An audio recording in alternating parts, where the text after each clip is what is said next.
Welcome back into the Dead Arm Sports Podcast, coming at you live on a Wednesday. Live on a Wednesday. Live on a Wednesday. Not our usual day, but with the holiday schedule, we're here nonetheless. Jell is rocking his holiday lights in the background, and very fitting for our question of the day today, Jell.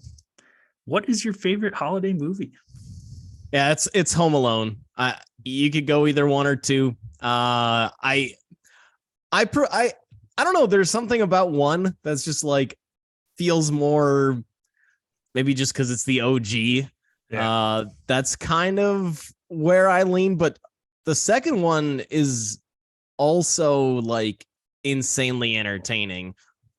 And Duncan's toy shop and that whole involvement and the old lady with the doves.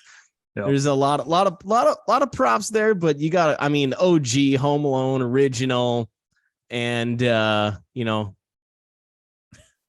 gotta go Home Alone 1 as the go-to. Now I watched both Home Alone 1 and 2. What was it? Monday afternoon, back to back. Okay.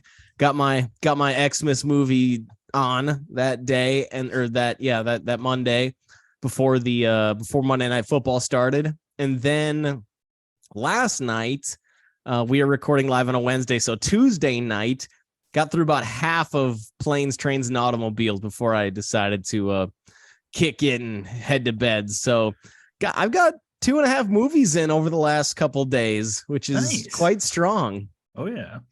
Is that a Christmas? Did we decide? Are we calling it a Christmas movie? I think so. It's close enough. It's either Thanksgiving or Christmas. I'm gonna Google, see what this is. Technically, I think it's technically Thanksgiving, but I think it's kind of that like trying to get home for the holidays type of thing. So it kind of has that Christmas feel to it too. But because I want to say it's for Thanksgiving, but it says that it is a movie set around Thanksgiving. So okay, there you go. Nice. Either way, holiday movie. Since you asked, holiday. Yep. Classic. Movie. So there you go. Steve Martin, John Candy. John Candy, baby. Can't go wrong there. He should have made a Halloween movie, given the last name. You would think.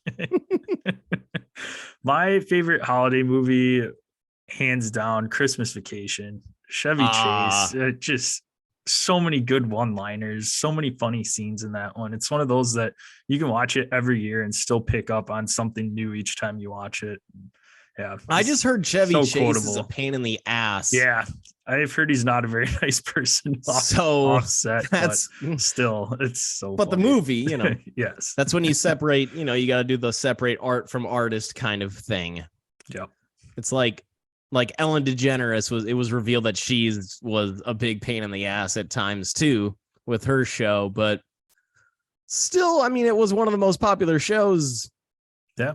In America for a long time. So separate art from artists. Now there's some people that you probably can't and shouldn't do that with, but pain in the ass on set. Yeah. That's a different standard. That's a lot of people are a pain in the ass on set. Yeah. I heard that I don't think it was during the filming of Maverick. It was something that Tom Cruise was filming when COVID was like going on big time. Mm-hmm. And he was like laying down the law, like everybody like has to absolutely follow every single guideline out here. Otherwise you're out, which he was a responsible pain in the ass instead of being like, fuck these restrictions, so, but yeah, I don't know.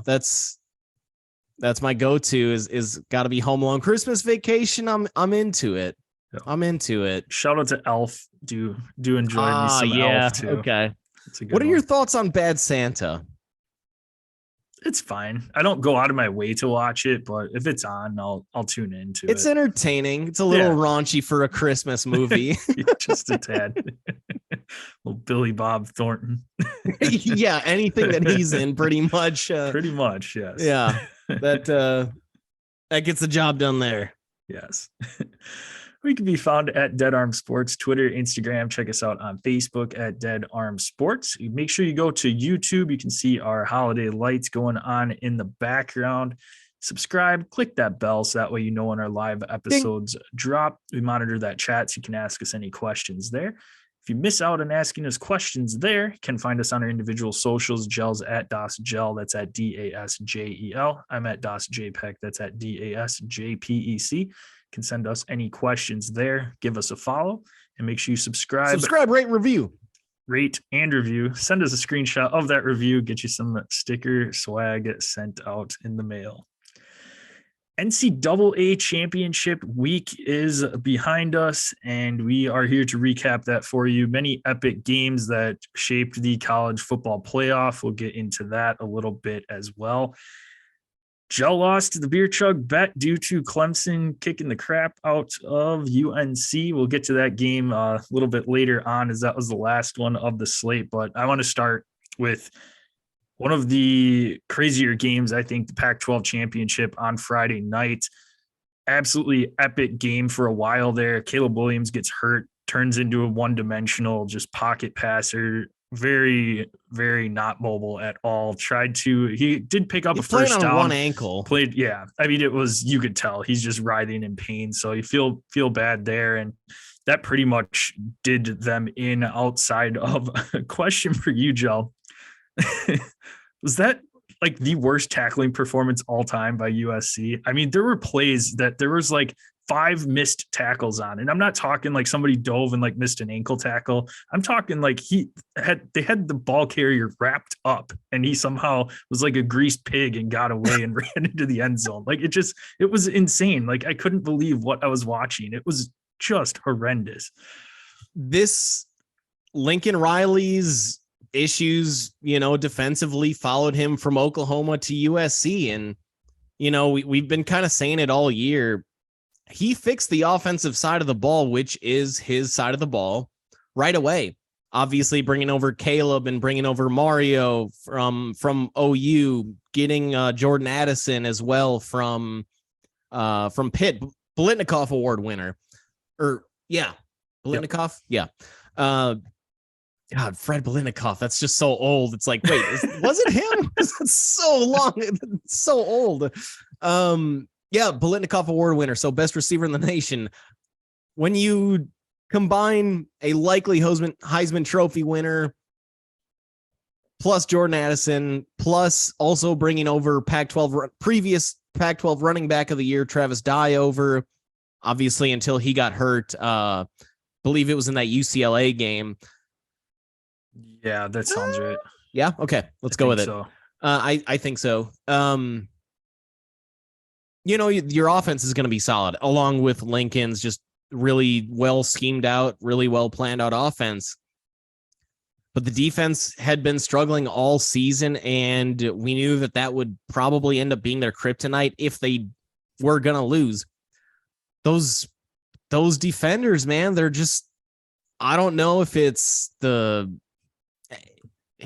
I don't think he brought any defensive players over from OU, which he shouldn't have, because you can see how Oklahoma's defense performed this year with right. Some of those players, which was pathetic. And USC's defense it hasn't been good since those Pete Carroll years, really. So it's not like he had much to work with when he got there. I think that they're going to have to do a lot of work in the transfer portal on that side of the ball. Defensive line, secondary, linebackers, all 3 levels of that defense need work. Whether that's, they've got Caleb for 1 more year. So if they can get some transfers, guys that didn't play much at Bama or haven't been playing much at Georgia or Bama or any of these, LSU, any of these SEC schools, that's typically where the cream of the crop is defensively, at least. Maybe, even getting into the Midwest and convincing some of these players, at least recruit wise, diving into the Midwest and saying, hey, you'll still be a Big Ten school by the time that your tenure here at USC is over. Maybe that's going to give them a little bit of hope, but I think they got to make it. They got to go after it this year while they've got Caleb Williams for 1 more season. Yep. And shout out to Utah. They played a hell of a game. They looked really good on defense as well, limiting Caleb Williams, even though, like you said, he was playing on one ankle. Shout out to Kyle Willingham's bunch. They're the only team that beat USC this year, beat them twice. And I can't believe he's been at Utah for that long. I was just going to bring that up. I sent that text when we were all watching the game on Friday that he literally took over for Urban Meyer. He was Urban Meyer's coordinator insane. when Urban Meyer was there. And Urban's left 3 jobs since then. 3 jobs: Florida, Ohio State, Jacksonville. I guess. Yeah, which left, I guess. But no, it's and crazy also how he left ESPN and Fox in between because he was with ESPN between the Florida and Utah, or Florida and Ohio State, and then he left Fox while he coached the Jags for that 3/4 of a season. So really 5 jobs. Right. Brutal. Yes. So Utah heading to Pasadena New Year's Day to see if they can get some revenge on the loss to Ohio State last year, taking on a new opponent in Penn State. Anything else from this one, Jell, before we jump over to the Big 12 championship? No, not much to add. Just that, I mean, Utah seems to be USC's kryptonite. It's been their kryptonite all season. So it doesn't shock me that Utah came into this game thinking we're going to win this game. We just beat them earlier in the season. So we're good. And they played really well. They played really physical. They played Utah football. USC played Lincoln Riley football, and the more physical team won in the end. Yep. Speaking of rematches, that's what we had with the Big 12 championship. Kansas State rematching against TCU, and this was by far the best game of the weekend. Ended up going to overtime. TCU gets the late touchdown and 2-point conversion towards the end of the game to force overtime. However, Kansas State does get the better of them. TCU failed to score on their first possession in overtime. K-State comes in, kicks the game-winning field goal to give TCU the first loss of the season, and some suspense for 24 hours, wondering, did they still do enough to make it into the playoff? And I guess my question for you, we saw it on that touchdown tying drive from Max Duggan, 95 yards on the ground on that drive. What was TCU doing in overtime? They had the ball first and goal. They had the ball on the 1-2 yard line. I was going to say try to sneak it and run it with him at all. They handed it off twice, and Kansas State just stacked the box, stopped the running back in the backfield. He didn't gain any yardage on any of his carries.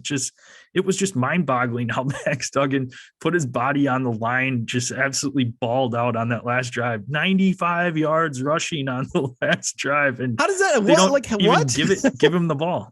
Made no sense. And he was that QB, whether it was him rolling out and running and scrambling like he did on that really long run. What was it? Probably about a 40-yard run down the left sideline. Yep. Or him just doing power runs through the middle. He was awesome. I mean, and I'm glad that he didn't get ignored for that invite to the Heisman finalist, because he went, like you said, I mean, he put it all on the line, and really, without him, TCU would have stood no chance in this game, because, and like, I mean, every single time that I thought Kansas State had a commanding enough lead that it looked like they were going to finish this game off, TCU would just come right back, and their defense would hold, and then they would, they'd be down 10, and it's like, oh shit, K-State looks like they're going to walk away with this. Nope. Defense makes a stand. Duggan has a baller drive, and God, Quentin Johnson had a couple brutal drops. Yeah. One in particular that was a downfield that both hands on the ball that he missed. And he, he'll still end up being one of the top 2-3 receivers probably drafted this April. But yeah, a couple brutal drops from him that kind of ended up stalling TCU earlier in the game. But Duggan ended up I put my team on my back. And he went and did it. So yeah, that honestly, that overtime drive was mind-boggling because it made no sense. I'm just glad that they didn't end up getting left out of that top 4. I mean, Kansas State is a really good team. That's about as good of a loss as you can have they're loss number to 10, a top, so right. A group. Yeah, exactly. An overtime loss to a top 10 team. Like, and both team, I mean, K-State showed up. Deuce Vaughn, that guy's a little freaking maniac, that little 5'6" mother. right. That's just little, they showed the numbers of him and Darren Sproles before the game, and about the same size back. And we saw Sproles have a really nice NFL career. So Yeah. Hey, can Deuce Vaughn kind of double down on that? Another teeny tiny K-State back with that's few inches shorter than me, 4 inches shorter than me. Like, and I'm not a big cat. So he can, Right. if he can make an NFL career out of that, that's pretty amazing. But yeah, I think Sonny Dykes kind of screwed up that last drive, but ultimately, I mean, still a really impressive showing by TCU. So Yeah. I mean, we were sitting there in our group text chatting back and forth saying, God damn it, is Alabama going to end up making it over TCU now with this loss? They better not. Yep. Yeah, no, it was and it was just kind of scary because you knew going into this weekend, Georgia and Michigan were solidified regardless of what they did. The seeding might have flopped around depending on if somebody lost, but they were in the playoff for sure. But you knew USC had to win to get in. They lose. So, Ohio State was sitting right there. Maybe Alabama jumps them, more than likely not, but Ohio State's more than likely in. And then TCU goes down and you're like, what's going to happen here? And the committee, I think, ultimately did get the teams right, but it was a little nerve wracking, at least for 24-hour period before those rankings came out. Speaking of those Georgia Bulldogs, SEC championship, Georgia 50, LSU 30. So that one wasn't close at all. Georgia just absolutely dominated. Stetson Bennett had a nice day. Brock Bowers had a nice day. Yeah, that was Georgia's good. That's the main takeaway there. Georgia's really good. Sounds like Brock Bowers could end up being a top 8 pick in next year's draft. They've got another Kyle year Pitts, with him. Vernon Davis-esque type. Right. I mean, great route runner. He can block. He kind of George Kittle. Yeah. Or like Travis Kelce combo almost, for just given, I mean, good size, very athletic, great hands, and a good blocker. So, I mean, I think like Kittle, he's, just like Kittle's a great blocker, had a down season now, but he had 5 years of greatness really. And Bowers he's got lucky for Georgia. They've got right now 2 tight ends, Darnell Washington, 6'7" monster, and then Brock Bowers. So really that 2 tight end set for Georgia to be able for Stetson Bennett to just make some easy completions. And then they're just big, powerful men, that whole offense and that whole defense. They're freaking ridiculous. Like Kirby Smart turned that program around. Took him a couple of years once he got hired and they let go Mark Richt, but this is looking like, I mean, it's similar to Alabama when Alabama was in their heyday. Kirby is a Nick Saban disciple. So looks like this may be Alabama 2.0 for the next, who knows, maybe decade, as long as they can get the quarterback good enough like Stetson Bennett is. I've got a pretty good shot. Keep it going. Well, and it's just crazy too with the retooling that team had to do after winning the national championship. You had a number of defensive players leave for the NFL. A lot of them were first, second round draft picks there. George Pickens leaves, and I can't remember what's the wide receiver that transferred over to Alabama from Georgia too. There's one of their top receiver transferred over. It's drawing a blank right now, but it's just amazing that they were able to retool and undefeated right now, favorite to win the national championship. And yeah, like you said, hell of a job from Kirby Smart. Georgia obviously is one of the premier programs in the country. So if you can get the right coach in there, you're going to be recruiting no problem at all. And that's what Kirby Smart's done. And yeah, they're a scary team. And get a nice matchup against Ohio State to kick off the playoff. We'll get into that, I'm sure, in the coming weeks as we get closer and start previewing some of those games. But yeah, Georgia, man, they're powerhouse, genuine powerhouse. Yep.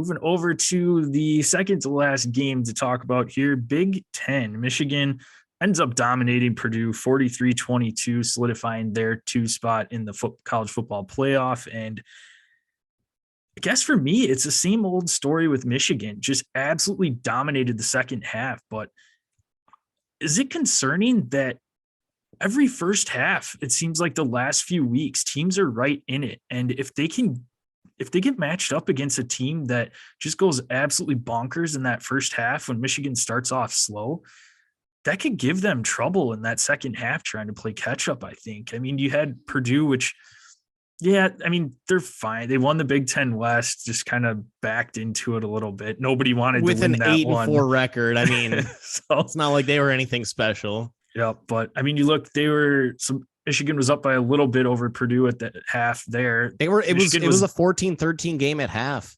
Yep. Week before, they were down to Ohio State at the half. We had the Rutgers Indiana game earlier. I mean, you name it. And Michigan, it was close at the half. They've been Maryland teams too. out They in the kind of struggled half. with, especially early. So, I mean, that kind of gives me cause for concern. I mean, TCU's offense, they've been putting up a ton of points. So we'll see what they can do in the first half. I mean, if I'm Sonny Dykes, I'm like, we need to just full throttle this baby in the first half and see if they can play from behind, because they've been, like I said, they've been running away with it in the second half and just kind of been bullying teams, beating them up. But the slow starts could end up biting them when it comes time to the playoff. Yeah. I mean, it just feels like it takes JJ McCarthy a little bit of time to warm up, which he really didn't do much in either the last 2 games to start off. And shit, maybe he needs to go warm up for an hour pregame or something. A local Pee Wee game to get some throws in or something. Yeah, like seriously, this is because he's played really nice in the second half of the last 2 weeks against 2 really nice teams, obviously Ohio State in the playoff, and Purdue's a good squad. I'm not going to overhype them. Good squad though.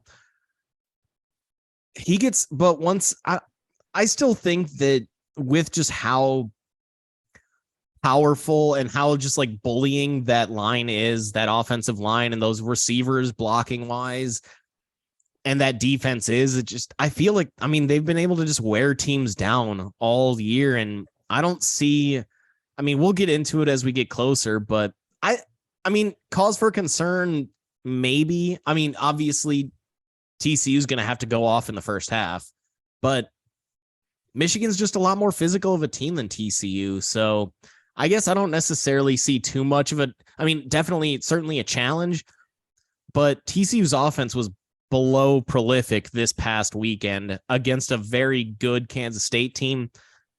Michigan's just as good defensively, if not better defensively than Kansas State. And I think in the second half, Michigan's just going to end up taking care of business. But yeah, we have maybe an interesting championship game with if we could get a Michigan Ohio State title game as a possibility. Yep. And that's kind of what I think a lot of people, before we get into the ACC, which didn't have any playoff implications, but before we get into that, yeah, I think that was my biggest thing too, is that, okay, TCU loses. If they do stay in the playoff, does the committee bump them down to that 4 seed to play Georgia? And then we have that Ohio State Michigan rematch in the semifinal. But ultimately, I think they didn't want to see 2 Big Ten teams go at it in the first round. So they ended up separating them. I mean, you could argue Ohio State's only loss was to number 2 ranked Michigan. So they could be the 3 seed, but ultimately TCU should get rewarded because they played in their conference championship game. It's 100% TCU deserve to be 3. Yep. So, but it was in the back of my mind though. I'm like, oh, that'd be awesome to be guaranteed that Ohio State Michigan rematch one more time. That would be a hell of a national championship game if Let's go. Ohio State could pull off the upset. Last of the games, again, this is the 256 pick in the draft, the Mr. Irrelevant ACC championship game. And man, Clemson took it to UNC behind Cade Klubnik coming in. DJ sure did. Uyunglele gets benched and essentially is going to be entering the portal. So we'll see where he ends up next year. But yeah, Cade Klubnik came in, kind of just changed the momentum of that game. It was weird after the game. Dabo came out and said, yeah, this was our plan all along. DJ was going to play the first 2 series and then Cade was going to come in. And what the fuck would be the point of that? There's no point of that. Like what was, shut up, Dabo. Bullshitting. You made the right call putting in Cade because obviously he was better and led them to a blowout win over. Well, once they saw UNC, DJ started off 2 for 5 for 10 yards, 2, like, 3 and outs. Okay, this clearly ain't going to get it done. Let's move on. Yeah. But ultimately, Klubnik also ended up being their leading rusher that game. So he really threw the ball around. Yep. Yeah, I think my only really takeaway from this one is I know when we were doing our picks last week, I had written down UNC to cover the spread in this one, but ultimately went with Clemson to get one different pick than you from this one. But I was just more surprised. UNC just really couldn't get much going offensively. Clemson's defense was looking pretty good, but just kind of shutting UNC's offense down, which we've seen at times this year that UNC just hasn't showed up. Notre Dame came in and just beat the crap out of them at Chapel Hill, but will be interesting. UNC's pitted against Oregon, so we'll see what ends up happening in that one. It's a solid matchup. Yep. It's always interesting with that UNC offense, like you said. It's just consistent. 1 week they'll show up and drop a 40 burger. Next week they'll pee the bed, and you saw that this week, only 10 points. I mean, Josh Downs, dude, is a monster. He got himself to the century mark with a hundo through the air and 11 catches. Beyond him, though, no offense. I mean, the running backs less than 3 yards a carry. It's like Drake May is a beast, but he's still a freshman, and I think he'll end up, if he ends up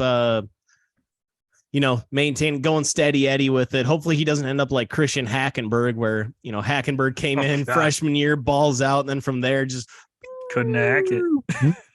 So hopefully that doesn't end up happening with Drake May, but no, he looked fine, but they had nothing really going on the offense outside of throwing the ball to Josh Downs, which can't blame him. He's their best player. I mean, he should end up being he'll end up being a first round receiver, should be at least. So, I don't know. Clemson, though, pretty disappointing, I guess, over a good game, disappointing season, just as a whole. And I think it's because Dabo just kept going back to DJ. Yeah. And I think if he would have just pulled the plug and said, hey, Klubnik, you're leading the team going forward, we'd be looking at a completely different. We may be looking at Clemson in the playoff instead of Ohio State. At least in the conversation. So now they get a nice matchup against Tennessee, and we both lost to South Carolina Bowl. The Orange Bowl. What if? Yes. Oh man, both teams wear orange. That'd be great. That'd be a mind fuck watching on TV. Oh yeah, that would be awesome. And yeah, you had just a brief shout out here too. You had mentioned UNC's offense, and offensive coordinator Phil Longo is now the Badgers offensive coordinator. So we'll see his offense scheme in Camp Randall and Madison next year.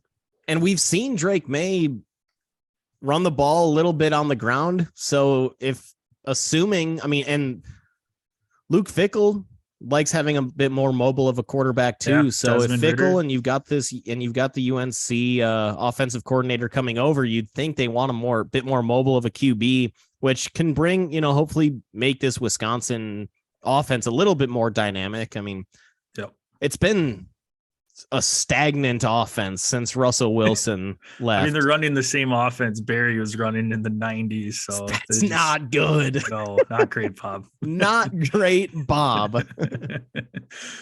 All right. Before we jump over to the NFL, our top 4 teams, then Georgia is the 1 seed facing number 4 seed Ohio State, and Michigan at 2 versus number 3 TCU. So anything jumping out, we'll get into this matchup when we're doing the preview a little bit later on, have about 3 weeks or so until that game kicks off. A nice New Year's Eve game on Saturday. So that'll be a good time for both of these. But yeah, I mean, ultimately, like I touched on earlier, the committee got this right.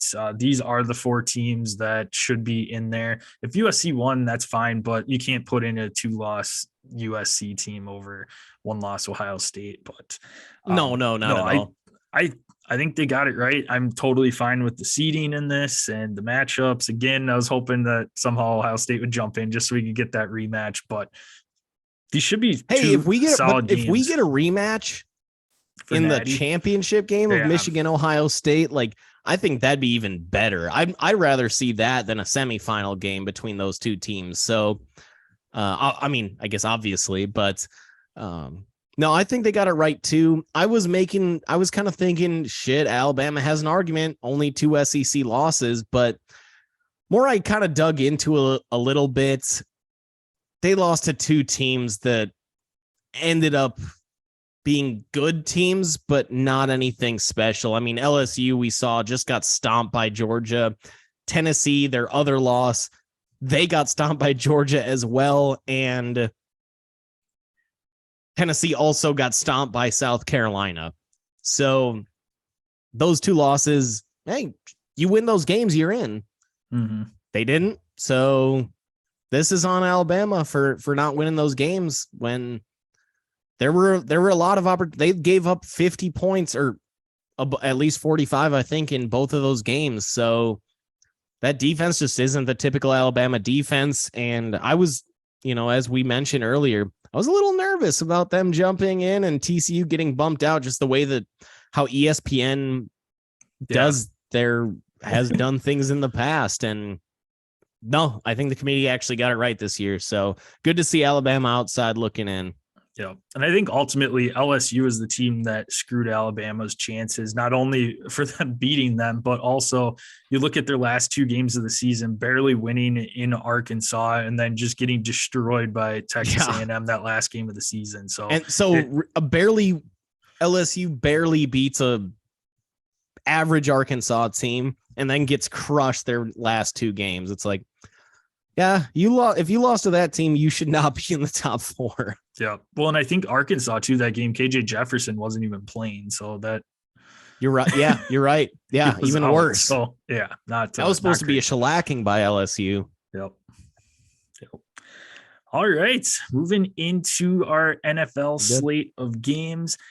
And it was a pretty solid weekend all around, starting to get a little bit more of the playoff picture going on. Special shout out to Bears, who are looking like they're going to be getting a top 3 pick this year. So awesome. Will Anderson, let's get going here. But no, there was quite a few different games here that I was looking forward to. I'm going to kick it off with a game that I was very curious on how the Jets stacked up against the Vikings and ended up getting a pretty good game there. Vikings ended up winning 27-22, ended up holding off Mike White and the Jets, but Jets defense was pretty contained, at least against the Vikings, holding some of their big playmakers to not huge days, which you'd like to see. Again, I wanted to see how the Jets are stacking up. Minnesota 10-1 on the season. So, that they're obviously playoff bound and the Jets are fighting for the division and a playoff spot there. But no, it was a pretty solid game with Vikings ended again coming away with a victory. In this one, Jets had a couple of chances at the end of the game. It was funny. I was over at my brother's house and the Jets ended up going 3-and-out from their goal line area, punted the ball. I had a few soda pops, so I had to run upstairs, use the restroom, and it was, having a few pops a little longer than normal, but I get back down and all of a sudden the Jets have the ball back. And I was like, what in the heck happened? Like it literally was gone for like 2 minutes and the Vikings had already gone 3-and-out, gave the ball back to the Jets. And then ultimately couldn't find that touchdown to end up taking the lead and move the ball down. But still, I was impressed with the Jets, at least with them being able to keep up with the Hell Vikings. Yeah. Mike White. If I could be Mike White. Mike White. No, I mean, super entertaining game. Maybe, one of the more entertaining games for sure of the weekend. you're the Jets. You're sticking with Mike White easily through this season. And do you peg him as you have to at this point, right? Yeah. Oh, for sure. Unless he goes back-to-back weeks with 4 picks or something. But then what's Zach Wilson showing us that he would not do that? No, and Robert Saleh has already come out and said Zach Wilson's going to be inactive this week. Joe Flacco's the backup. Again. So he's turning to Joe Flacco over Mike White over Zach Wilson anyway. So probably should. Yeah. I mean, look at what Zach Wilson, his best week was when? When is his best game? I mean, seriously, it's BYU days. Yeah, you got to go back to college. So and Mike White put up nice numbers. Also, I mean, he's come in before when he was previously with the Cowboys, when Dak has gotten hurt, Mike White's put up nice games. Now he ends up turning into, the what was he, a 5th round pick, probably something like that. Late round pick eventually, but looks like he's gotten better. He's puts up really nice numbers, and clearly the team believes in him. I guess there was that whole entire Jets secondary. They were wearing shirts of just Mike White's face on the front of their shirt is just a picture of him. So clearly that defense believes in him, or maybe it's just they don't believe in Zach Wilson that much. After that Patriots game that they lost on that walk-off punt return, like there were multiple defensive players that were like basically calling out Zach Wilson, whether it was in press conferences or just on Twitter. I think Sauce Gardner there were multiple defensive players, including Sauce, that liked multiple tweets basically bashing Zach Wilson. So that defense was like, what the hell more? What more do we have to do here for you to score any points? We're doing everything possible.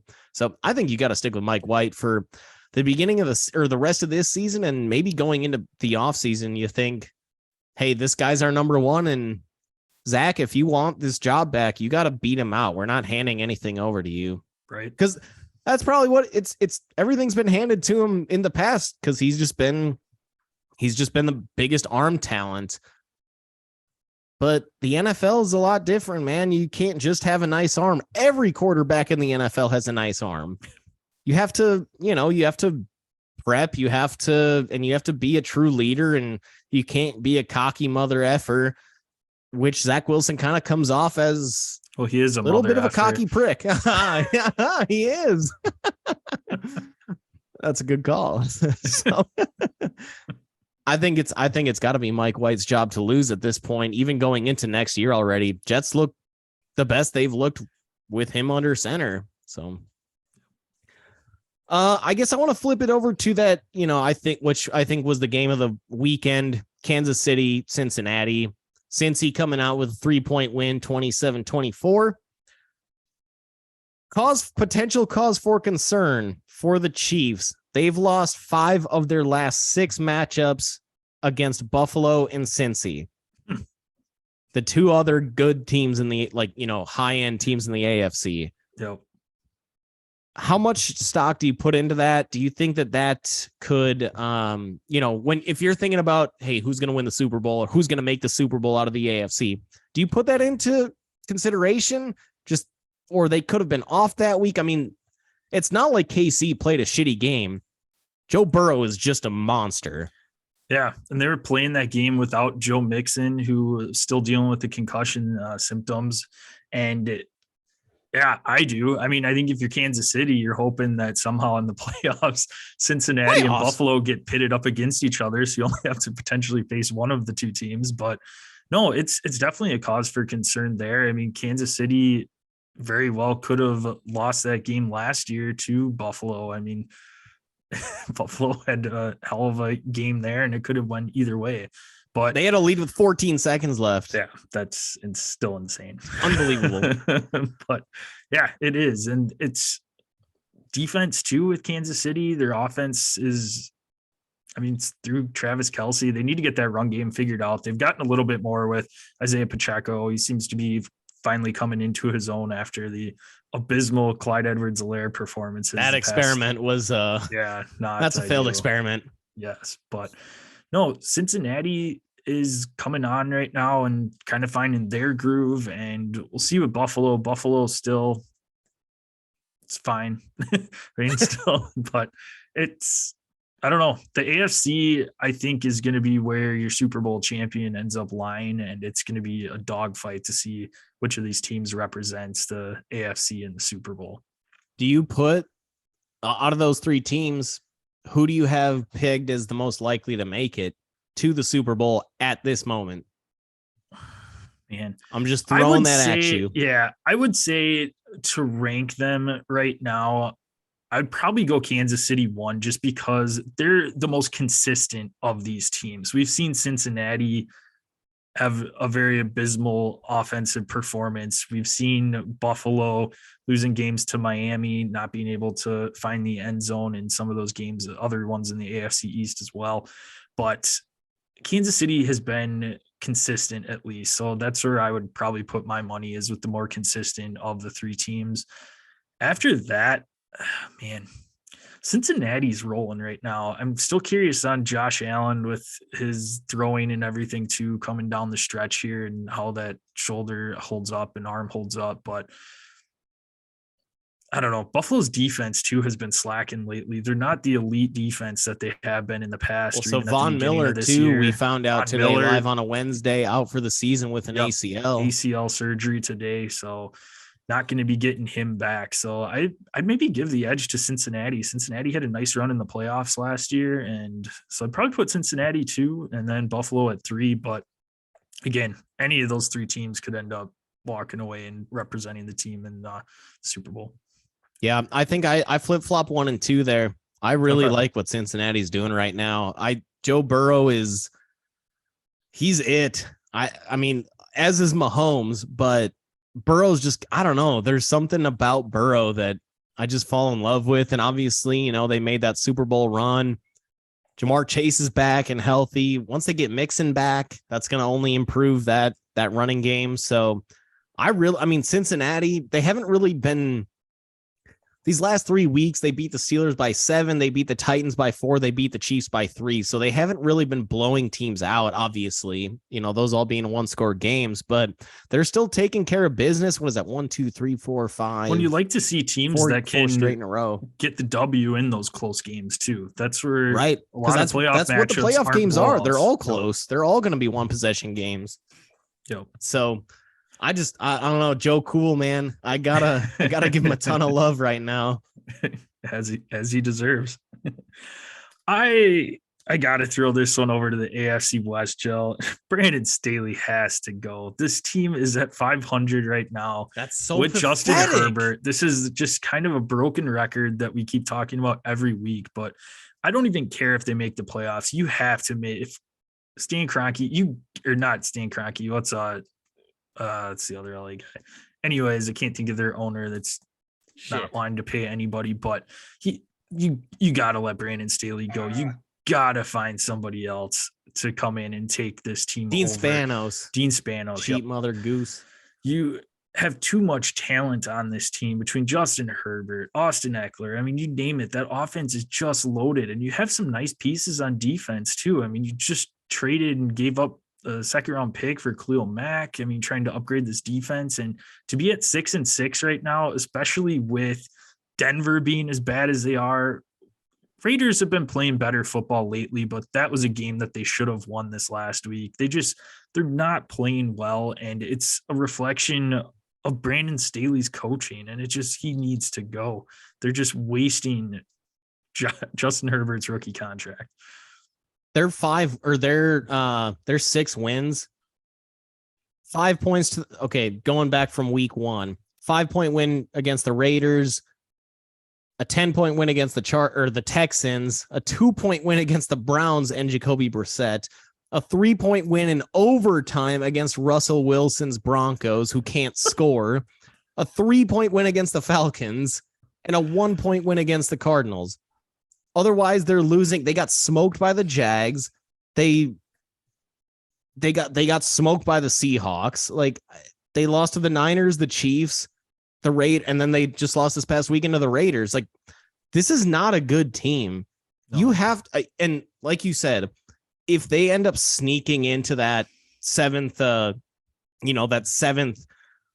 playoff spot, and I'll get more into that in the NFC when I talk about my next matchup, you still got to let Staley go. This is bad. He's a defensive guy coming from the Rams, and their defense is garbage. And then their offense is garbage. So you have Herbert, and that defense, it's not like that defense is lacking talent. Derwin James, Joey Bosa. Bosa's been hurt a lot this year. Something's running in that Bosa blood where injuries love to haunt them. Right. Khalil Mack bringing him over. I mean, yeah, JC Jackson that was a tough loss, but out. But still, I mean, not good enough. And yeah, I'm in agreement. Even if they make the playoffs, he's got to go, because we were talking they should be Super Bowl contenders, and right now that's laughable. So hey. Well, I guess I've got a couple more games I want to hit on, but since that very smooth transition from the 7th playoff seed, I guess I'll bring it over to the Washington football team versus the New York Giants, tying at 20 apiece. Good old fashioned tie. And this brings me to my ultimate point, which is, I think this proves that playoff expansion to a 7th team was a bad idea. There was no need for that. There was nothing wrong with having the 1 and 2 seeds getting the first round buys and then letting seeds 3 through 6 battle it out for the second, and then you get into the divisional round. Why did we need to add a 7th team that's gonna be crappy? Do we really need the Giants or the Commanders in the playoffs? Giants are 1-3-1 in their last 5. Washington has, what's his name? I was going to say Tyler Huntley. Heineke. Obviously wrong. Heineken. That's right. Oh, shouldn't have forgotten that. Heineken we don't need to see Daniel Jones or Heineken in the playoffs. This 7th seed was completely unnecessary. I guess, we get a nice triple header on Saturday and Sunday with it. So it's great for just football nerding out. But now one of these coaches or these now Daniel Jones is going to say, hey, led us to the playoffs. Give me a contract extension. Yeah, you didn't really lead us to the playoffs. You just kind of happened to sneak in there because they added an extra team. So that's my I don't really want to talk about that game, but that 7th seed, why would the 7th best team deserve to make the playoffs? That's half the teams. Yeah. As a fan of the Chicago Bears, who have claimed that 7th seed once upon a time, I can attest that the 7th seed we should just do away with. I mean, they were bad. Mitch Trubisky. They were terrible. Mitch. We had absolutely no business being in the playoffs, and then ended up almost beating a Saints team. I mean, we were in it for the most part, but again, we had absolutely no business being in that game at all. It just that was also with Drew Brees, who could barely throw a football at that point. Yeah, but we're not a playoff team. And we saw last year, Philly got just absolutely destroyed by Tampa Bay. And it just, I don't know. We don't need it. Get it out of here. Yeah. I've got one. I want to do one more game really quick, and then I'll flip it back to you. Detroit, kind of holy crap. Owned it, Jacksonville. 40-14. It seems, it's Jacksonville. I get it. They're kind of just not great, but they've had weeks where they've put up really nice showings. Lions have gotten really, really hot lately, beating the Bears, beating the Giants, losing only by 3 to the Bills on a last-second field goal, and then stomping the Jags over the last 4 weeks. They've got 6 games this season out of 12 games where they've scored over 30.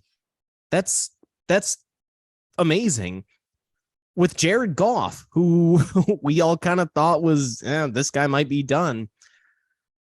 That offensive coordinator, I believe his name is Ben Johnson, which is about as boring as it can get. I mean, you got to look at, what is it? I said, get bodied, Ben Johnson. Boring. You got to look at him, though, as a head coaching candidate, don't you? If you're the Broncos, who can't seem to move the ball at all, don't you look at somebody like that as a head coaching candidate? Possibly. I mean, yeah. Look at what he's done with that offense. And Jared Goff, who was exiled, for Amon-Ra, who was a 4th round pick, and Jamal Williams, who's on his second team, he's having just a baller year this year, double-digit touchdowns. So he's had a very nice year for him. But yeah, Detroit, their biggest problem is they can't play any defense. But I mean, Jacksonville, like you said, only put up 14 this last week, but that's been their biggest kryptonite, is that they haven't been able to score as much as their defense is giving up. But no. That's not but that defense, that's not Ben Johnson's fault. No, that is his name. I did verify. Yeah, no, not at all. But I'm just saying, like, that's been, otherwise Detroit is looking at the playoffs right now. If you had a middle of the road defense, you've putting up enough points to win games that you should win by putting up 30 plus points, but they're just not.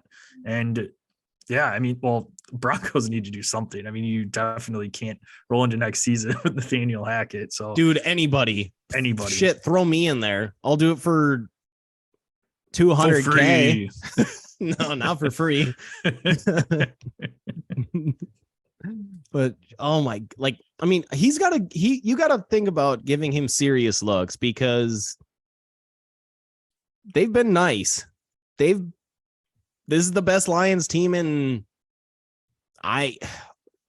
there's one of those Stafford years when they made the playoffs, yeah, but this might be the best team since then. So you got to give Dan Campbell credit, and I think you got to give this OC a ton of credit as well. I believe he's the play caller as well. Yep. My last game I want to talk about is one that I know you were previewing last week, looking forward to, and that is the 49ers-Dolphins game that ended up being a nice win by the 49ers, ended up winning 33-17, thanks to Brock Purdy. You guys remember him at Iowa State last year? Dirty Purdy.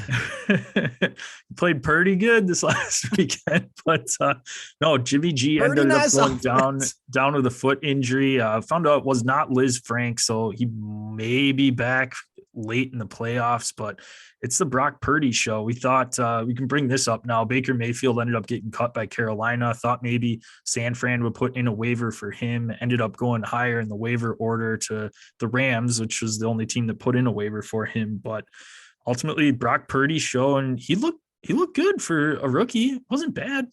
Hey, not at all. I mean, 4-year starter at Iowa State. He was a 3 or 4 star recruit. It's not like they're just dragging this guy in from the ditch. Like he's Nick Mullins.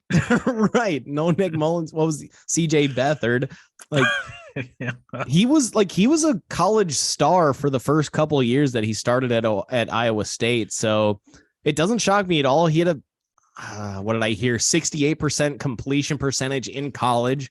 So he's an accurate player. He's just a little small for, to end up being a higher draft pick. But I bet if he was 3 inches taller, it would have been a 3rd round pick. I bet. I mean, so I think that the Niners found themselves a little bit of a gem here as Mr. Irrelevant. He turned into Mr. Relevant pretty quickly, Right. The other thing too is they obviously saw something with him. They had given their 3rd stringer, and I am slipping on his name. It was that guy that started for the Philly before the year before they drafted Jalen Hurts in week 17. But anyways, don't want to get into too much third string quarterback bonuses, but ultimately they gave him a bonus in the offseason thinking that he was going to stick around, and Purdy straight up beat him out in camp. And so they said adios. And, even with that bonus money being tied up to somebody that they cut. So they believe in Purdy. They never signed anybody else once Trey Lance went down. They never signed anybody else, knowing that Jimmy G obviously has a nice, has a extensive injury history. Yeah. So, and they didn't sign anybody else. So they must have felt comfortable enough that when Jimmy eventually inevitably goes down and we have to turn the reins over to Brock Purdy, we'll be fine. And they looked fine. So, and that offense really, it's not super quarterback reliant. It's a lot of, hey, get the ball on time to Debo, on time to CMC, on time to Ayuk, on time to Kittle, and let them work. Yep. So, I mean, he's an accurate quarterback. Like I said, 68% in college ball. If he can complete passes, he doesn't need to be super explosive for them to at least make that NFC Championship game. Now you run into Philly where 1 week Philly runs for 350 yards. The next week Jalen throws for 350. Like, they have a really explosive offense and a nice defense. Minnesota, obviously offensively, skill position wise, awesome. Kirk Cousins seems to be kind of coming into his own. So I'm not saying that they're going to make the Super Bowl, but they can make the NFC title game and compete with one of these teams. I think with Purdy out there. Yep. I mean, that defense is freaking crazy. It's it's got to be the top in the NFL overall. Yeah. And I mean, if it was any other team, you'd be like, oh man, I'm extremely worried about them. But you look, Jimmy G's not going out winning you games. He's a game manager. He doesn't turn the ball over. And that's all that they need from Purdy. Like you said, it's quick throws, handing the ball off to the running backs, getting the run game going. And that's all you have to worry about. Yep.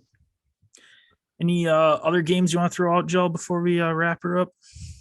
2 quick notes. The Broncos are bad, if you haven't heard. What? They just lost 10-9. They lost 10-9. They lost 10-9. Russell Wilson, that offense didn't score a touchdown against the Ravens, who lost Lamar. They've been a sieve defensively, especially that secondary. Tyler Huntley came in for Lamar. So you lost to a backup quarterback 10-9. I don't know if it's Hackett. I don't know if it's Russ. Maybe it's a 50-50 blame on both, but 9 points. Brutal. Final note.